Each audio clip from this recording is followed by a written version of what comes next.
ఒక్క మహిళల విషయంలో ఇంతవరకు రూపాయి ఇయ్యలే. ఇచ్చిరా?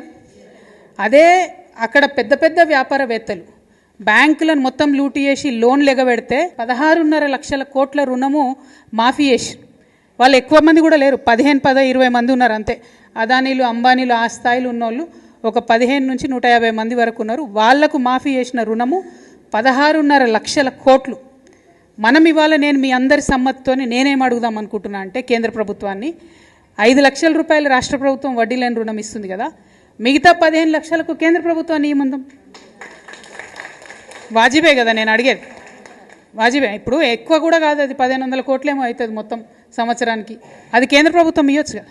నిజంగా ఆడబిడ్డల మీద ప్రేమ ఉంటే, నిజంగా ఏదో చేయాలనుకుంటే ఎందుకు ఇవ్వద్దు కేంద్ర ప్రభుత్వం? ఏమి ఇచ్చింది మనకి ఇప్పటివరకు మహిళలకు కేంద్ర ప్రభుత్వం? డైరెక్ట్ ఏమని ఇచ్చిందా? మళ్ళీ నిన్న కూడా గ్యాస్ సిలిండర్ ధర 50 రూపాయలు పెంచేసారు. అవునా కదా? ఎందుకు పెంచుతారో అర్థమవుతలేదు. అక్కడనేమో ఇంటర్నేషనల్ మార్కెట్లో రేట్లు తగ్గుతున్నాయి, వీళ్ళేమో పెంచుతున్నారు. ఎందుకు పెంచుతున్నారంటే మా మోడీ ఇంత గొప్పోడు అంత గొప్పోడు అంటారు. ఎంత గొప్పోడైతే మాకేంది భయ్, ఇంటికి 50 రూపాయలు పెన్షన్ మాకు టెన్షన్ పెడుతురు కదా. నేను అనేది ఏంటంటే, కేంద్ర ప్రభుత్వం డైరెక్ట్గా ఇంతవరకు ఆడబిడ్డలకి